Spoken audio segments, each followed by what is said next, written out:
What's up, everyone? You've got Justin and Cody here for a special live stream. For those of you who don't know me, my name is Justin Moore. I am the founder of Creator Wizard, where I help you learn the business side of being an influencer. We're streaming on both of our channels today. On my channel, on Cody's YouTube channel. Go ahead and introduce yourself, Cody. Hi guys, I'm Cody J. I am a beauty and skincare content creator, and I'm here with Justin today to kind of help fill you guys in on a little bit of our secret knowledge. Yes, absolutely. So we had been talking about like, where should we do this live stream? Should we go do it on TikTok? Should we do it on Instagram? Should we do it on YouTube? And Restream has this new feature where you can go live on both of your channels, so your channel and the guest channel. So this is the very first time we're testing this out. So this is a lot of fun. And yes, Cody has a ton of experience working with brands. He has over 150,000 followers across TikTok, YouTube, Instagram, Snapchat, and more.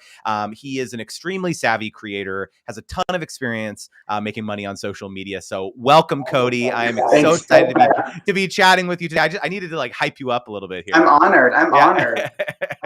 I'm excited. Yeah, this is great. So let's kick it off. Why don't you give us a little bit of background? Like, why did you start creating content on social media to begin with? When did you start doing it? Give us a story. Okay, so I really started diving into social media and content creation about 4 years ago. I was working my miserable factory job and hating my life every single day of the 8 years that I worked there. And every day was, how am I going to get out of here? There's got to be something I can do to get out of here. And I don't know. I've always liked the world of beauty and social media. People always say, it's the future, but like the future is now. Like social media is where it's at. I've always kind of felt like there's been unlimited opportunity on social media. A lot of people probably don't know, but I actually went to school for cosmetology when I was in high school and got my license and all that through there. And I don't know, I just wanted to take that knowledge and that side of my artistic side of myself and kind of take it to the next level. And I always used to watch, beauty videos, a couple of the top, influencers, if you will. And I don't know, I just kind of decided, like, why don't I try? I don't really express myself in other ways. And I'm not that creative of a person back then. So I don't know, I just kind of decided to mesh all that together and try and see if I could be one of those, internet people who makes money, and has the dream working at home and, not having to get out of their sweatpants if they don't feel like it. And here we are.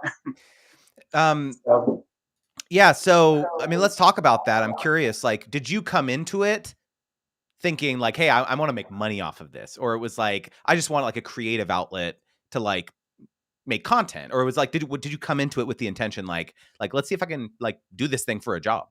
A little bit of both. When I first started, it definitely wasn't foreseeable to me. Like, I doubt myself a lot, not as much now as I used to, just because I've been successful with a lot of things. I kind of been changing my mentality on everything. But when I first started, it was kind of like, let me find a community of people that share the same passions as myself, have people I can actually interact with, because I really am a homebody and I don't leave my home. I don't really have a lot of friends in real life. I just was kind of stuck to myself. So it was a little bit of that. It was a little bit of, I know that people can make money on social media.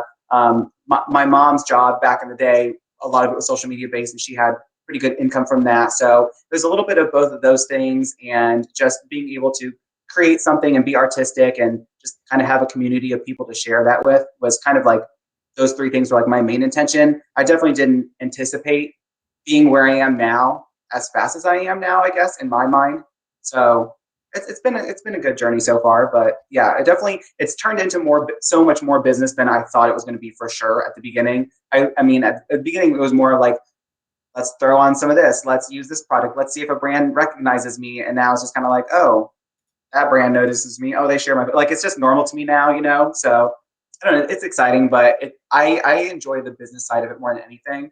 But that was the part that I didn't really foresee when I first started.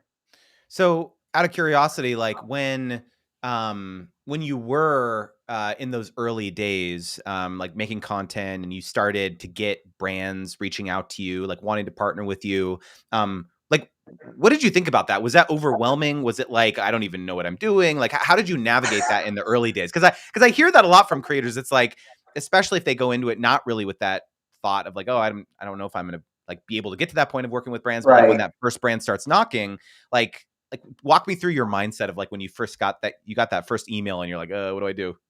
My first email is spam, Yeah. like not thinking it was real. You know what I mean? Because so many emails. Even now, I get so many emails where you just know. Like now, I have a good sense of what's real and what's not, what's legitimate, what's not. But when I first got, my first brand email or sponsorship, potential sponsorship emails from brands, it was definitely a lot of hesitation of, is this real or is it not? Am I good enough to even do this? Are they going to give me what I'm worth? And at the very beginning, it was hardly ever money that was offered. It was, free product. We'll send you A, B, and C if you create, 3 pieces of content. And at the beginning, you're like, for me, I'll take whatever I can get, whether it's free product, it's exposure, it's, just the brand recognizing me. So for sure, in the beginning, just like it is with most people, when you don't really have a large following, or the quality of content, for me 4 years ago, I was just taking whatever I could get. So it was exciting because you feel like you're part of something and you feel like I made it. Like everyone talks about brand deals and sponsorships, but I got one. Like they're sending me one free product, but I got it. So it was Right. exciting, but like a mix of excitement and like, is this real? Mm, But yeah, at first, I was taking anything and everything I could get just so I could say, well, so right. and so sent me this, so and so sent me that. Like it's cool. Right. But It's yeah, it was the exciting for sure. Yeah, I mean, it's that credibility and Yeah. I totally hear that. I wanted to quickly give a shout out to everyone in the chat. We've got Rachel, Lily, Philip, April, my boo. What's up, boo? We've got Destiny, Richie, MUA, D and Fam, Lily, MUA, Chevy. I mean, it sounds like a lot of your folks showing up today, Yeah, I Cody, know. showing We out for love you. Tara. We love Athena with April and the Tara, seven. We need to put a crown on that one. yeah. We love Lily. We love everybody. But yes, we got some good ones in the chat. Yes. Okay, so you get your first brand deal. You do, presumably let's actually talk about your first paid brand deal. How did that come about? Like, did you transition it from like they were offering free product and you were like, you know what, you need to pay me? Or like, how did you first get that money in your bank account? And you were like, how did that come about? My very first paid brand deal was probably about 2.5 years ago. For about a year to a year and a half, it was just free product exchanges and just posting my content, whatever. But my first paid content was probably 2 to 2.5 years ago, and it was $75 and Yes. 75 big dollars, and I spent it all that day, of course. It was it was just to unbox a company's products and just show them off. So it was pretty simple. Hmm. But that was the first time I ever made money from a partnership or a sponsorship or brand deal, whatever you want to call it. That was the first time. So that was exciting because at that moment I was like, okay, I can do this. Like we're finally getting to that point where like I can start making money. Like I was super excited. But yeah, that was the first thing was just a simple unboxing, just showing off this company's products. And like I said, 75 bucks in the bank. It was easy. And I was like, cool, let's do it.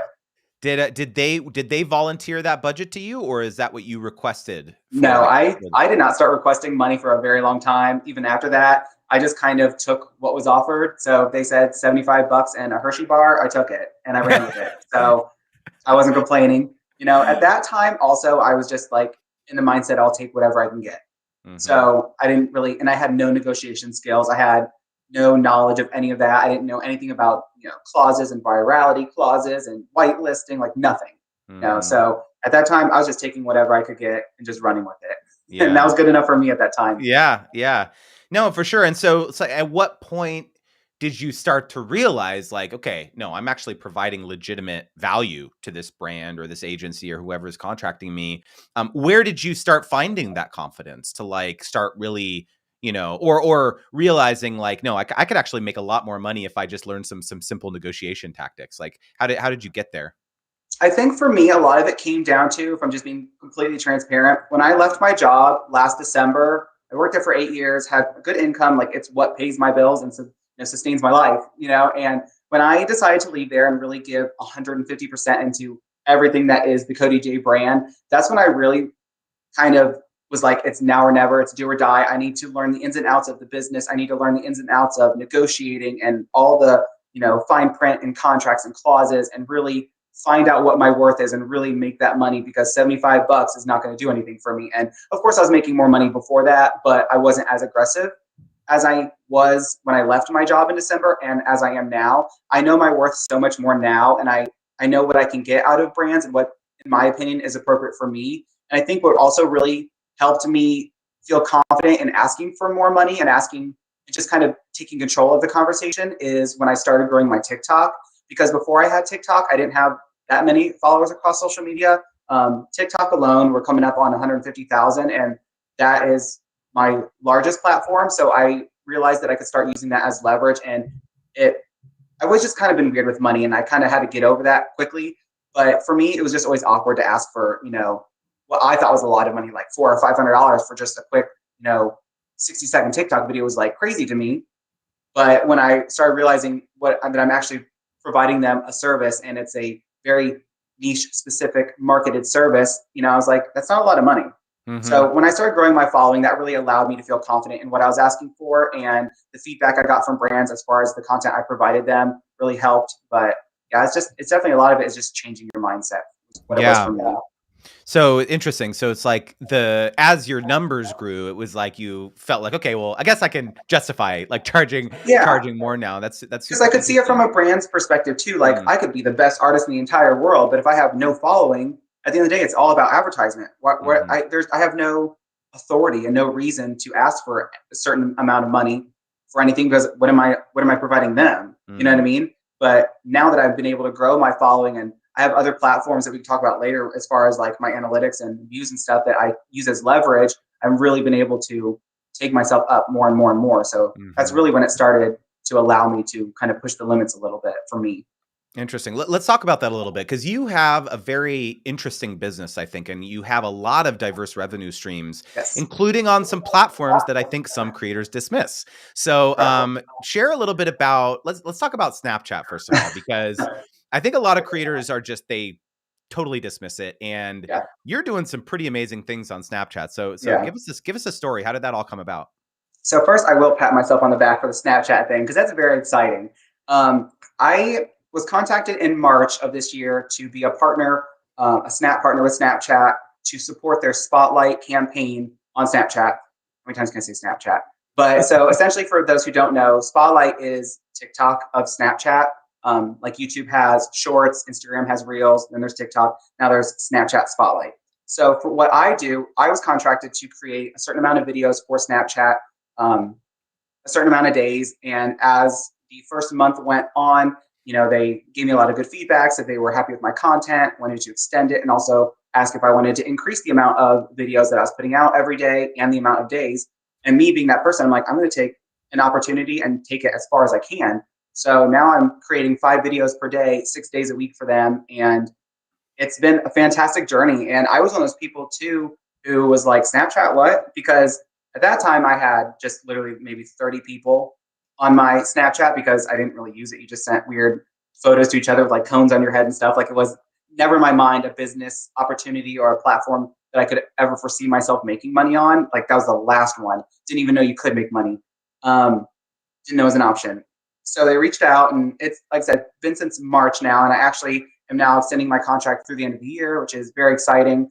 And the platform that I had no followers on, a platform I didn't think I'd make any money on, that was never even in my mind. And I know I've not seen anybody who's like, oh, Snapchat, yeah, you can make money on there. Anytime I see someone talk about Snapchat, or I say that I make money on Snapchat, or like that's my biggest revenue source, people are like, how? Like, it's like they literally most times just don't believe it. And I have to explain to them. And I see a lot of people on TikTok, especially, they just like don't believe it. And I'm like, that's fine. Like, my bank account says otherwise, you know. But yeah, they have no idea. So it's crazy that a platform that I thought was just nothing, would be nothing to my business, is my biggest source of revenue. I get the most views from Snapchat. Snapchat is my most successful platform in just the last couple months alone. It's insane. I'm averaging like between 8 to 12 million views a month right now, and it's insane. It's insane. It is So, totally insane. and even just aside from like the financial aspect of it, being able to turn that around to your other platforms is why it's so important to me. I'm sitting on 12,000 followers now, almost 13,000 in just last couple months. It's really picked up a lot for me. So being able to show off, hey, new YouTube video, post it on my Snapchat. Hey, Hmm. follow me on Instagram, post it on my Snapchat. So I'm getting that follower base to kind of move around, which is fantastic. But Hmm. again, yeah, there's quite a significant amount of untapped revenue potential on Snapchat, and people need to look into that a little bit. Okay, so two things I want to dig into here. Number one, Yeah, an interesting thing here, which is that I think a lot of creators don't really realize that getting content that is very valuable to a platform or to a brand is a hugely valuable thing, right? Because a lot of this is these platforms' lifeblood. So you oh came in yeah, there having 30 followers on Snapchat. That wasn't what they were coming to you for. It was coming correct. to you for the quality of your content, right? Yes, And your personality. And they really thought that, their users on their platform could find a lot of value from that. So like honing in on like a very specific type of content, I think is a very interesting thing to remember, that it's not always about how many followers you have on a particular platform. There are some opportunities that may be afforded to you because you really do create compelling stuff. yeah, Um, and the other thing I want to quickly ask you about here is that um, I want you to talk about saturation, because I think a lot of creators say, "Oh, like I can't succeed. There is a 10,000 other makeup artists, or 10,000 other blah, blah, blah, mom influencers, or 10,000 other fashion influencers," right? Clearly, if you have like a unique personality, high quality content, you're engaging, you can succeed. So like, how do you think through that? Especially, I think a lot of people think of like beauty as like one of the most saturated oh content yeah. verticals. Like, how do you think about succeeding in a market like that? I was one of those people too. I mean, I this is my third attempt at making what I've made happen. I tried when I was like 18, maybe again at like 20, and just gave up every time. I gave up on myself too easily, which is my own thing. Definitely, obviously, had to get over that myself. But then I had the excuse of this community, my specific community, is so saturated. There's no reason somebody would want to see me or watch my videos or look at my content, no matter how good I am or am not. Why would you want to watch me when you have this person, this person, this person? Even still now, even now, still, you still see the main group of like beauty influencers, and they're always in the drama, they're always in the headlines, they're always talked about, the biggest platforms. And when I realized that that really didn't matter is when it took off for me. And there's one influencer, her name is Raw Beauty Christy, and she is literally, I credit her this every time. The reason it like clicked in my brain, and that is when I decided for the third time that I'm like, no, it's now or never. I'm gonna do this. I'm gonna, I owe it to myself to try. She said, her almost exact quote was, if you think that you want to start in the beauty community, but you don't feel like anyone's going to want to watch your content because there's all these other people out there, you might have the personality and you might be the person that these viewers are looking for but haven't found yet, because nobody's going to do you like you do you. And that just like kind of set something off in my mind. I'm like, that's so true. Nobody has the same personality as me. Nobody looks like me. Nobody has, attention to detail the way I do. Nobody has, just everything that I am is me. Nobody else has that. And when I finally realized that, that's what really made me kind of kick it into gear and start going. And yeah, you can say that there's a ton of people in the beauty community or any community or niche, but nobody's you. And that I'm like, that when I realized that, that's what really changed things for me. There's bajillions of people, on social media that are looking for specific types of people for their niche. But you might be that person that they've actually been looking for this whole time, but they didn't know it because you didn't bother starting. So yeah, my community, beauty community has a lot of people in it for sure. There's a lot of talented people. There's people that blow me out of the water when it comes to talent, but do they have the same personality as me? No. Do they have the same sense of community as I do? No. Are they as supportive as I am as for other people? Probably not. So I feel like, to each their own and how they want to navigate social media. But again, nobody does it or will do it the exact way that I do it because I'm my own person. And yeah, like I said, when I finally kind of clicked in my brain, that's what made me realize like, no, there's no reason that I can't succeed, because if every other person can succeed, why can't I? So that's when it really, really changed for me. But yeah, That's there's super. always there's a place for everybody. And I, not to sound a certain way, but it's like I'm proof of that. Yes. I am and was just a normal person, just living my life. And, I have been able to change my life, and I have a ton of goals and so much more I want to do and how far I want to go for sure. Like this is literally just the beginning, but to be where I'm already at is, I'm so proud of that just to myself. Like I'm so proud of myself. I gave up a couple times, but I finally just kicked it into gear and just went for it. And if I can do it, there's literally no reason that everybody else can't do it. Like everybody literally can. Preach, preach. I mean, seriously though, like one thing I will say about you is um you have tremendous grit, because I follow you. You're very transparent about sharing kind of the behind the scenes of like what it's like to be a creator, what it's like to, do 6 videos or 5 videos a day, 6 days a week. That's a lot, right? So it's like you think about Mhm. the normal creator who gets burnt out doing things. I see you, sharing videos on Twitter of like this pages and pages of like planned Yeah, videos that you're going to do on Snapchat or TikTok or whatever. And it's like not everyone has that like perseverance and that ability to like work so hard. I actually really do think that that is a strong indicator of whether a creator will be successful or not over the long over the long term, is their ability to just like really buckle down and do hard work. It's one thing to like not really be strategic about the content that you're creating, but if you really do sit down and think like, okay, this is my plan, I want to grow on this platform, how do I do it? I'm going to go read up about it, I'm going to research, I'm going to do XYZ, I'm going to look at the top people in my niche to see what they're doing, to see how they were successful. So if you really do take kind of like a business approach to it, I think that like is a very good indicator of like, your potential success down the line. So that's super super inspirational. One thing, and just a finer point here, what you said about everyone has their like person, like, you never know who you're going to impact. I absolutely resonate with that, because there's a lot of other I help people essentially make more money as creators online, and there's lots of people doing that already, or have been doing right. that, coaches, like blah blah blah blah blah. But I have had so many people DM me, comment like, and basically just said like, you finally got through to me, or you finally helped me understand, how I should be diversifying my creator business, how I can make more money on brand deals. And they had taken other courses, they had worked with other coaches, like whatever, and it's for some reason it just never really clicked. And so I think that that's totally true, is that you just may be that special like ingredient that someone needs Yeah. to help change their life. Yeah, and I can attest that too. I mean, I watched a lot of people do similar things to you do that you do, like Sunny Lenarduzzi. She was one of the first people I started watching, and there's a lot of people like her that I watched, and I don't know, it just the way you go about it is completely different because you're approachable, you're friendly, and it seems like you actually care and you want people to succeed. And I feel like you give so much value to people, like it's actually surprising sometimes, like how much you just like hand it to people. But when I see some of these, really, really, really large people, it's like they have cut back so much to where like even if you watch their YouTube videos, they're not. I feel like they're not really giving you anything. Like I watched every Sunny Lenarduzzi video for the longest time when I started YouTube and like the business stuff, and like feel like I didn't learn anything because they like give you just enough to keep you watching, but don't really give you any value. Whereas you like actually care enough to want to actually help people and like help them make money. And like I'm one of those people, I started making bank from you after just a week or so following your newsletter. I watched Sunny Lenarduzzi for a year and got nothing out of it, Yeah. Like, no. So you Oh were my that person goodness. in your community that works for me. And that's why people need to realize that. Just keep looking.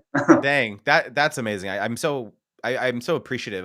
I'm that's amazing. I mean, honestly, I think that this is a fundamental this is a really good point though, which is that I truly feel like if your North Star, if your mission as a creator is helping people, whatever it is, it's some sort of transformation, helping them feel more beautiful, more confident, helping them make more money, like whatever, I don't know what it is as a creator. If that is your North Star, all your other decisions as a creator will be instantly easier, because it's like, okay, like I'm faced with this decision. Should I do this? Should I, help this person on a brand deal negotiation who DM me? Should I help them, figure out their media kit? Like if my North Star is helping people make more money, helping have an impact, like that, it's not a question at that point. There will always be more people who want to pay you for Oh, something, right. right? Right. Yeah. So it's Oh, like there yeah. will always be people who want to like take your course, or like do your coaching, or like all this stuff. And so it's like you shouldn't ever be like, oh, like should I charge for this? Like should I do this for free? Like obviously you're limited by the amount of time that you can do in a day to like help people. Right.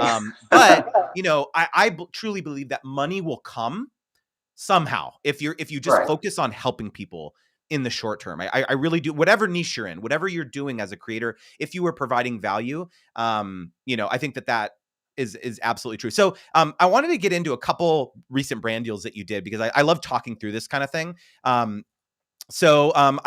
pulled up some of your brand deals, so we're going to talk through these. We're going to do like some live commentary on some of these brand Oh, deals. So Lord.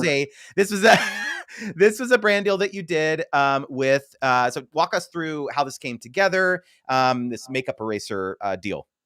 Okay, so Makeup Eraser, I actually was contacted by them through the platform Aspire IQ, which you referred me or recommended to me to try out.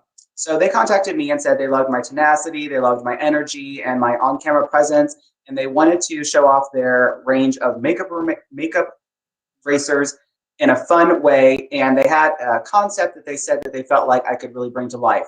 So their concept, which is kind of weird to me, was a uh, food and wine tasting. And I was like, and my brain only works a certain way. So I'm like taking off makeup or skincare and food and wine tasting. But how does that go together, you know? So I don't know.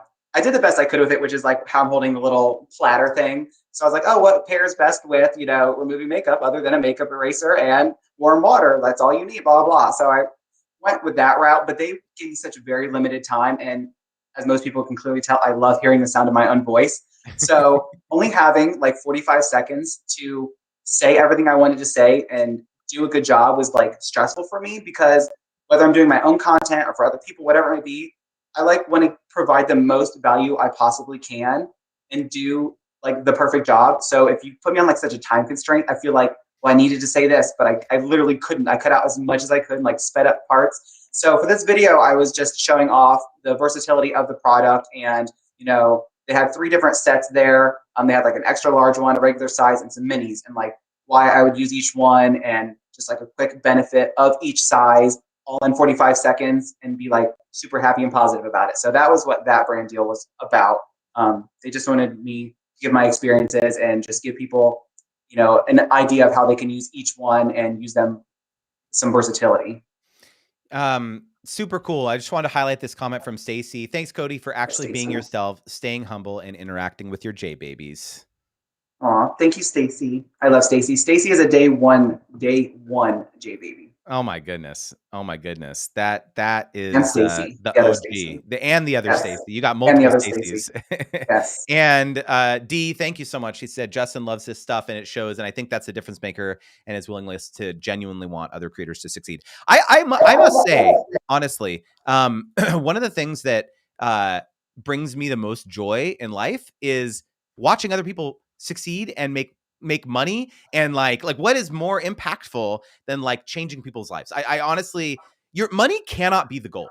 Honestly, yes, Right. that is It can be a goal. that is a goal. It is a Yeah. byproduct of your mission, I believe, right? Like you Right. set out to do something, to change, to make some sort of transformation, make some sort of promise and change in someone's life, and money is a result of that, right? I think as a creator. And so Yeah. if you like think of it that way, I think it's a lot easier, and it also makes it I think a lot of creators feel guilty for Yes. charging money or making Mhm. money, right? It's like, Mhm. oh, like I shouldn't be charging my followers for this, or I shouldn't be like charging brands for this. Like, who am I? It's like imposter syndrome type thing. And I think when you have that shift in your mindset to like, no, money is a byproduct of me helping people, and that's okay. That is actually a good thing, right? Right.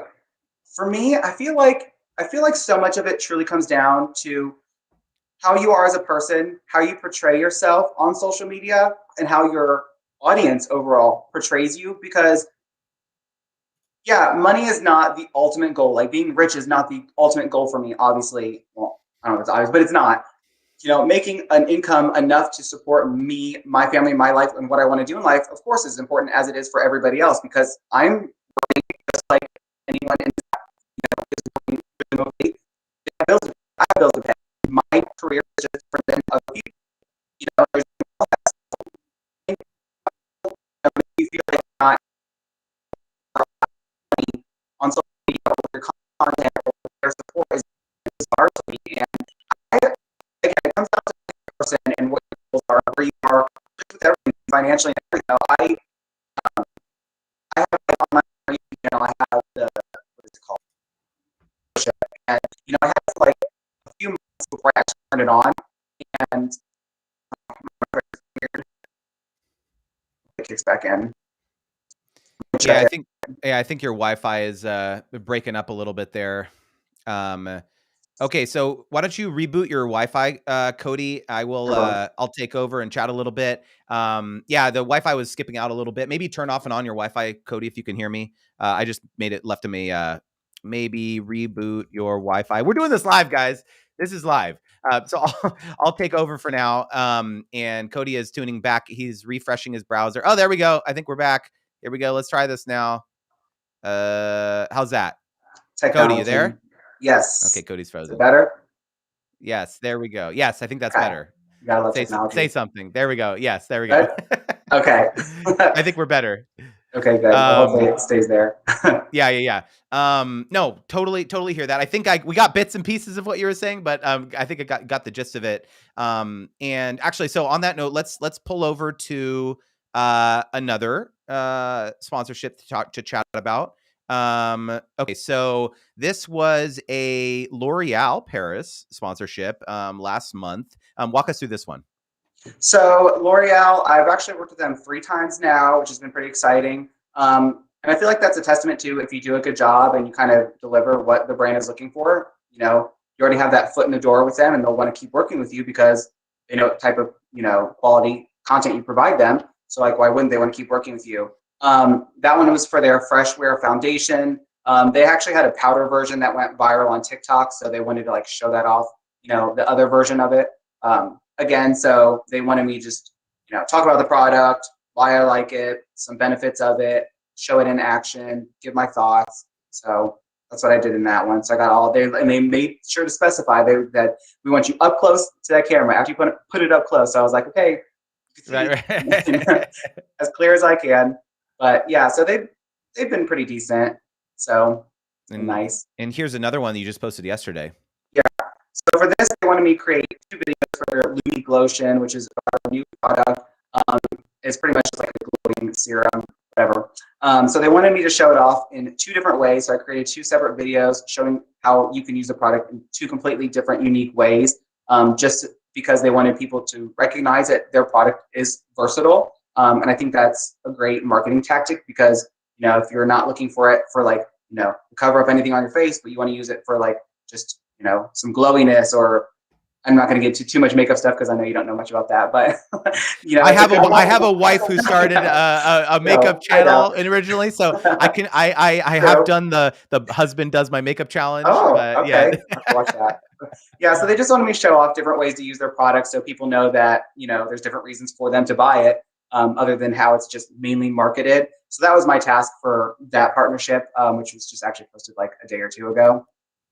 So that was a How fun one to do. how do you think through the usage rights and exclusivity and things like that brands often ask for? Like, have you evolved in your negotiation savviness over the years of like, all the things that they're asking for as part of the, a lot of creators think, oh yeah, it's just I'm going to make a video and post it on my platform, right? But they don't even read the fine print of all the other things that the brands are wanting to do with the content. Yeah, and I actually recently helped one of my friends just literally like quadruple the amount of money she was getting. And she went from like, I'm not going to give her numbers, but she went from a couple $100 to like into the thousands now. And even though her following hasn't changed or anything like that, like, and that just kind of shows you when you start understanding what you're talking about and how to negotiate with brands, and that was crazy to her because she was happy taking, a few $100 for a video, but now is easily taking thousands of dollars for the exact same type of content Mm-hmm. and her following number hasn't even changed in the last couple weeks. So that's amazing. But for me, my negotiation skills has changed massively. And even just, I mean, there's still a lot more I'd like to learn, getting really down into the details of like whitelisting and all that. I haven't done a lot with that, but with exclusivity and virality clauses, I've dealt with a little bit. And usage rights is usually my go-to on how to like get a little bit more out of them. And it sounds bad, but I feel like most brands hope that as a creator, you don't know anything about that because Mm. they can just like get one over on you, like they can just get as much work out of you as they can for as little cost, which is smart in a business sense on their end, but it's not going to be good for me.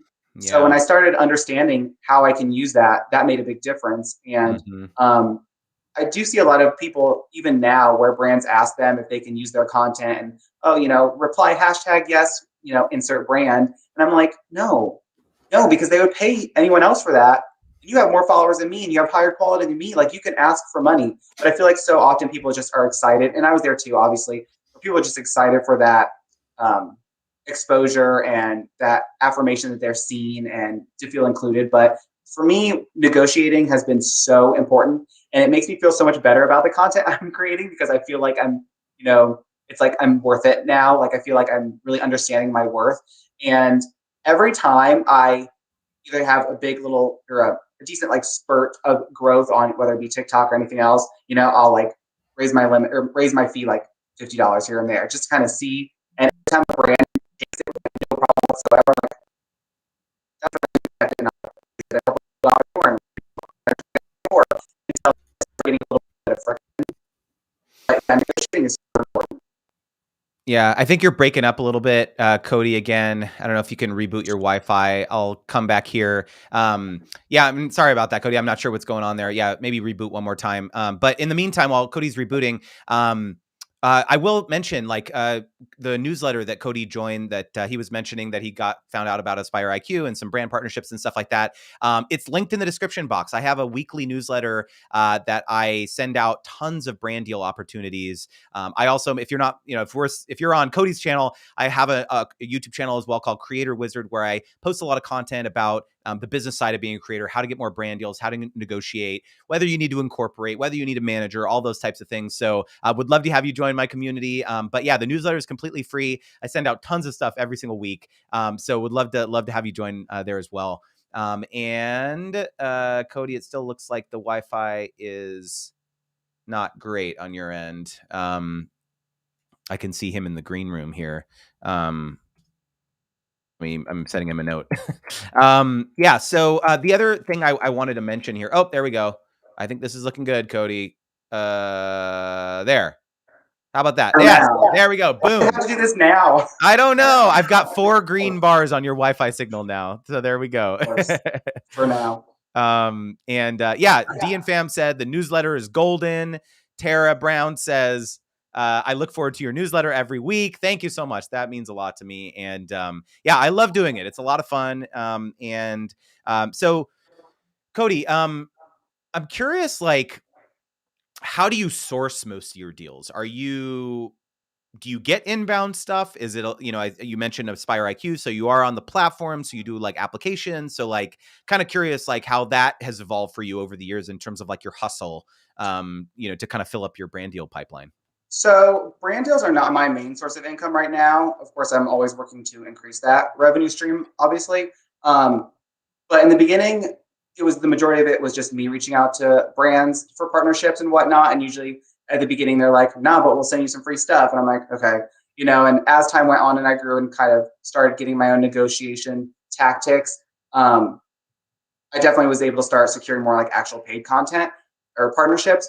But now, even now, as I've grown and have a pretty decent amount of, contact from brands reaching out to me, I still make it a habit literally once a month, to send out my like 68, I think is the exact number of emails that I send out every single month. I do a whole entire different pitch. Because I have a contact list that I've kind of curated over the last few years. And if I reach out to a new company and it's not the right contact, usually they'll like give me the right contact, and then I, replace that in my email list.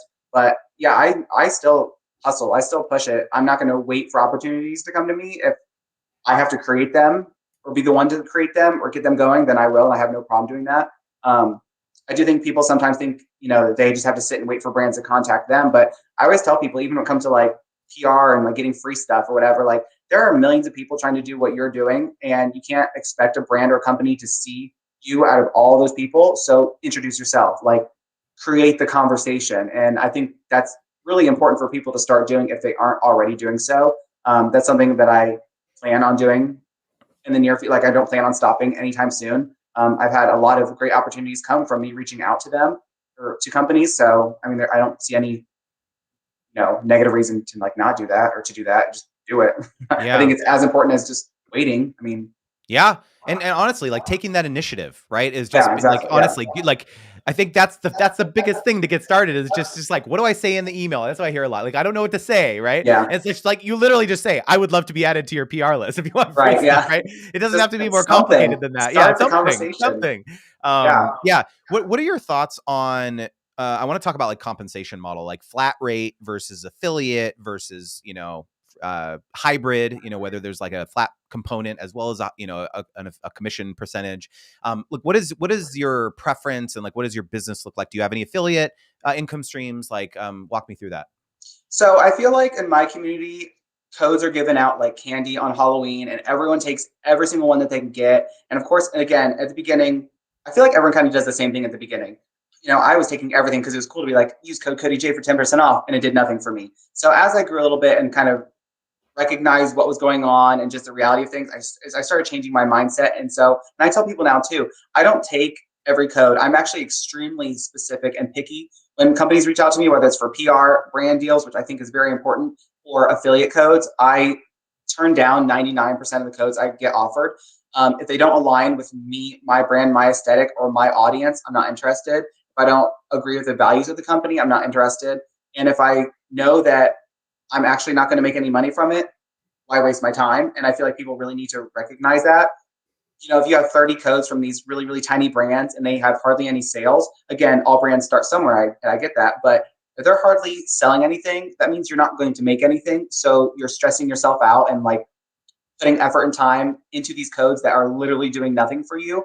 And that kind of goes back to when I try to tell people you need to really look at things from a business standpoint and put your energy where you're going to be rewarded. So for me, like I said, I'm very specific with the affiliate codes that I have. I have like 5 that I actively will use, and I still don't push them too often because I don't really like to be honest. Most people who follow me know what my codes are, but the codes that I do use do bring me, pretty much passive income every month. And although it's not my largest revenue stream, it still is a decent chunk of money. The first actual like noticeable amount of money I made on social media was from my affiliate codes. It was actually through Makeup Geek, which is the first affiliate code I ever had. And that was like my first $1,000. And that was so exciting to me. And I made that in literally 4 hours during one of their big launches. And that's when I was like, okay, this is going to work for me. So that's been great. As far as different income models, I prefer a flat rate or flat fee for content. I would rather just tell you X amount of dollars for 2 videos and a photo or whatever. It just simplifies it for me, and I like that. I feel like it gets for me a little bit. I have so much going on, I really do, and like most days, I feel like my brain's going to explode. To be honest, because I just do so much, and I do everything myself. And Why? Why do you do everything yourself? Talk us through why you don't I don't delegate. trust people. I don't trust people. I know what my quality is. I know what my voice is. Even in like my YouTube videos with editing, I know what my voice is, and I like how I do it. And I've tried outsourcing a little bit here and there, and just it's frustrating because then I'm like, I'll do it myself. So for me, I just would prefer a flat rate. Again, with like exclusivity or usage rights, that goes into my flat rate. But I mean, I've had companies tell me like, oh, we'll give you a code, you get X amount off, you get a certain amount of income each month from it. And I'm like, if I accepted that from like 10 different brands, that is so many dates and requirements and a little bit of money here, a little bit of money here, a little bit of money there. I'd rather cut it down to 2 big brand deals, a month, which I do more than that. But I'd rather have 2 big things than like 30 little tiny things and try to remember all of it. For me, it's just too chaotic, too much going on, too many platforms to try and remember that I'm getting $83 from this guy and 42 from that one. Like, just give me $1,000 for this video and call it a day. Right. Because it adds up to more than all that, and I don't have to worry about it. But yeah, I would just prefer a flat rate. That's what I like. Like I said, with affiliate codes, I don't really think about them, and I don't incorporate them into like my actual overall monthly income. It does add up, but it's not like my main things. Like my main things are the classes I teach, my Snapchat income, my AdSense income, my sponsorships. Like those are my main sources of income. So those are what I like, use for my budgeting for my bills and just life. And the affiliate stuff just kind of is like, oh, okay, a little bit extra, So that's just how I personally like it. It's what works for me right now. Yeah. What are your thoughts on Lily's question? How do you tell a brand you don't want to use or promote the code they've given you? That's a good idea. So if anything, to be quite honest, if it's like a really tiny brand, I'll literally just like delete, the email, like, cause they'll never know I saw it. So if it's like a brand that nobody knows of or whatever. But if I do respond to them, I just politely tell them like, thank you so much for reaching out to me. I'm talking. I just say, thank you so much for reaching out to me. At this time, I'm not currently accepting any affiliate offers, but if I'm interested in the future, I'll reach back out to you. I try to be as polite, obviously, when I do respond as I can, because you never know when there's brands are going to come back to you for something. And I feel like if you kind of burn that bridge, it might be too late to fix it later on. So I'm always as, business sounding as I can be to brands or companies. But yeah, if anything, if I do respond, I'll just politely tell them like, no, thank you, not interested. Or if it is a brand that I do want to show off, like I do a lot of support for like small indie brands. So if I still do want to show off their products and they offer me a code, which most times they do, I will just say, at this time I'm not currently accepting any new affiliate codes, but I'm more than happy to show off your product. So it's still kind of like a win-win. It's a fresh piece of content for me. I'm still supporting and helping them if I choose to, but like I don't have to be like tied to them at all. Right. So I mean, there's different ways to going about it. Yeah. Yeah, but Interesting. for me, at the end of the day, if affiliate codes, if it's not from like a large enough brand to where I know that they're selling enough for me to actually make income, it's not worth it. I don't know if that sounds bad, but like Mhm. that's the reality of it. Yeah. Yeah. I mean, to be honest, like it's kind of tricky because like on the one hand, I think there is a potential to make a lot of money if you are creating really compelling content, your audience is really behind it. You can make a lot of money on affiliates. The challenge is that there's a lot that you don't control as a creator about the purchasing experience of your followers once they click off of your page. All right. Correct. So when a brand comes to you and they're like, hey, like, I mean, it's the brand, that's what the brand wants, right? Because they don't have to pay you unless they get a sale, right? Right. That's why they want to do it, right? Yeah. But like, there is a lot of I that's why I am a fan of like kind of hybrid models sometimes where it's like they say, okay, we'll pay you this plus some commission structure, because then you are getting compensated for essentially the stamp of approval that you're giving the brand. Because once your follower clicks off of your page, if their website is crappy or the experience that people have adding stuff to cart and purchasing, and it's just not a great user experience, you don't have any control over that, right? So you do need to capture some sort of revenue upfront to be Right. because you're creating content for them. That's the thing. I feel like a lot of creators don't realize that you are a production company in a box Gosh, as a yeah. creator, right? And You then are, some. if they weren't going to go hire you, they would have to go out there and hire a production company, hire actors or actresses, hire an agency.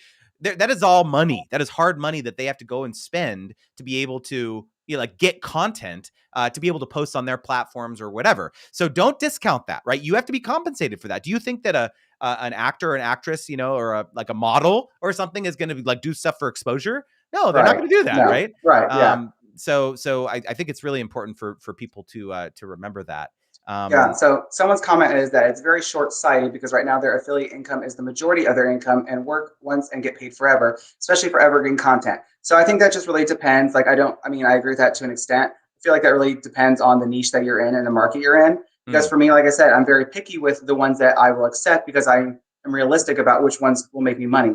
The majority of codes that I see presented to people in my community and myself included are from very, very small brands where they're struggling just to make a couple sales a month. So realistically, am I going to make money from that? No. It doesn't matter how much content I create from them. It's just not going to happen. They're not large mm, enough to facilitate enough sales to make me money. So I'm mhm. essentially wasting my energy on something that literally is not providing me any income.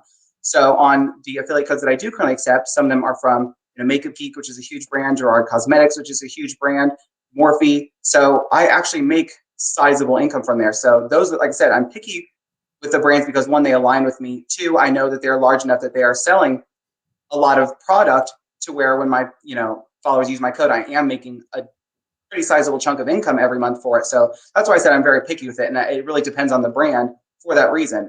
If I know that they're large enough to make sales, I know I'll make income. So of course, I put effort into those brands and those codes Yeah. and accept them. But if it's a small mom and pop shop, yeah, it's great to support them, but like I'm not going to push a code for no reason, I guess is my point. Cody, I think the one really important thing that you hit on here, which I think is that no is a very powerful word, right? Like as a creator, being able to feel comfortable saying no, this is not, because you have a fixed amount of hours in the day to actually, especially if you're a side hustle creator and you're not doing this full time, right? You can only Right. do so much, right? So being able to learn to say no, I know it's hard in the beginning, especially if as a brand is reaching out, you don't want to like burn bridges or like hurt their feelings or like whatever. But the way I look at it is that saying no frees up your mental real estate to concentrate on the bigger fish, to concentrate on the things that you really do want to do. Because ultimately, like you said, if you're filling up your mind with 15 little brand deals here and there, it's hard, especially when you don't have that next deal in hand, right? Right. To be able to like say no, right? But you have to know that about yourself, and maybe that just means you're doing more pitches speculatively to the brands that you do want to work with, who you do know have larger budgets. It is this. It's definitely hard. It's easier said than done, obviously, but I think you've really hit the nail on the head here, which is that you do need to at some point, and it's hard. Like in the beginning, it's hard to do that. To like, it's easier Yeah. said than done. I But mean, even a few months ago, I was taking, whatever, like I had my base rate for my content. And even then, I found myself accepting half my rate, a fourth my rate, because at that mm, time when I left my last job, I had to take what I could get at that point and make every dollar really did matter. When I got the Snapchat deal, now my new job with ColourPop working for them, like I don't have to do that anymore. And that's good because like even though I knew my worth back then, I kind of had to ignore it because I really was in that situation where I had to accept whatever I could get. Whereas now, since I'm much more financially stable with these projects, like I don't have to take those anymore. So now I can just be a little bit more, I don't know, strong willed, more mm. firm with my rates and what I say yes and no to and what I'll allow and what I won't allow as far as income and these sponsorships. So before I just took what I could because what I was offered because I had to. Because now I'm in the position where I don't have to do that. So Yeah, yeah. that is the most powerful position to be able to. That's like when you're in a job and you already are kind of happy in your job, and you go out and you're interviewing at other places. You don't have to take the new job if you don't want it, right? But Right. when you don't have a job, it's like you kind of have to Yeah. like do what you got to do, Right. right? Um, yeah, totally hear that. So, like, what advice do you have for creators starting out their journey now? Kind of about what they should be thinking about to ensure that they're kind of setting themselves up for success in the future. I would say more than anything, really know what your whole point of social media is and your content creation is. If you just want to create content because you want companies or brands to see you and you want a community, that's great. If you want to make money from it, make it an actual job and career and create this unlimited income potential and income and unlimited opportunity, you need to think of everything and every decision you make from a business standpoint, whether it's the income portion of it, it's doing your research to understand how to negotiate with brands and what certain clauses in the contracts even mean. You need to think about how your content is going to be perceived in the future. You need to monitor how you interact with people on social media because you never know who's watching. A perfect example of that is with Snapchat. I had no following on Snapchat, but they reach out to me and say they love my presence on camera. They love my content and the quality and my energy, so they weren't looking at that on Snapchat. They were looking somewhere else, and that's where they found me. So to always kind of have in the back of your mind that you never know who's watching you. I think that's really important. And like I said, more than anything is just to treat everything from a business point of view, have your goals, and just kind of know your worth. I think that's super important. But if you're afraid to start or get rejected or whatever, just kind of try and figure out a way to get over that because you're not going to accomplish anything if you don't try and you don't start somewhere. And to learn from failures, there are so many things that I've learned from being rejected from brand deals or, not getting the amount of money that I want for a video and learning how I could turn that into what I want the next time. And doing that has allowed me to, 10 times the amount of money that I make per sponsorship because I know what I'm looking for and I know how to negotiate now. So that's probably my biggest bit of advice for anybody. And it applies, in my opinion, to all niches. Know what your goals are, know what kind of presence you want to have on social media, know what value you're going to be providing to people, whether it's purely entertainment or education or both. That's what I try to do. I try to give a good energy and a good presence and entertainment while still making sure that no matter what type of content or on any other platform you're watching me on, you're still learning something, whether that's the intent or not of that video, you still will learn something. And I think that's a lot of my audience resonates with that. They want to learn something and they want to improve their skill set while still having a good time. And so it's really important to me to have that balance. So I just feel like people really need to understand who they are and what they actually want to accomplish on social media before they start. That is, there were multiple gems that were dropped right there. Seriously though, that's it's really fantastic advice, and I can tell just from the confidence of the way in which you're talking about that you've been through it. I mean, Oh yeah, it's been like an evolution of for I think sure. that a lot of creators get down on themselves because they just don't. They feel like there's so much to learn, and they can't grow their following and their content. They feel like their content isn't great, but it's like everything is an evolution.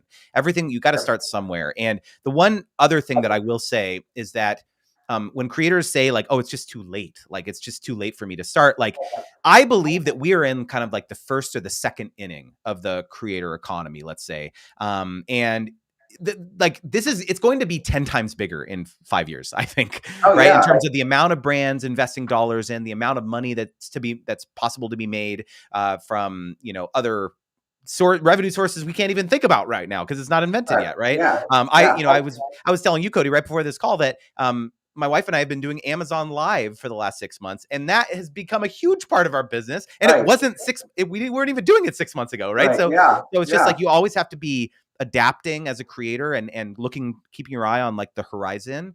And no, absolutely, this is such a fantastic conversation, Cody. And so people, so tell us a little bit more about how people can follow you. I think you mentioned your YouTube channel is a great way. yeah. My YouTube channel, which might be, it's popped up there right now. All my other social media, you can find me on Instagram, Twitter, Snapchat, TikTok. Those are all at Cody J Artistry, and then my YouTube channel is Cody J.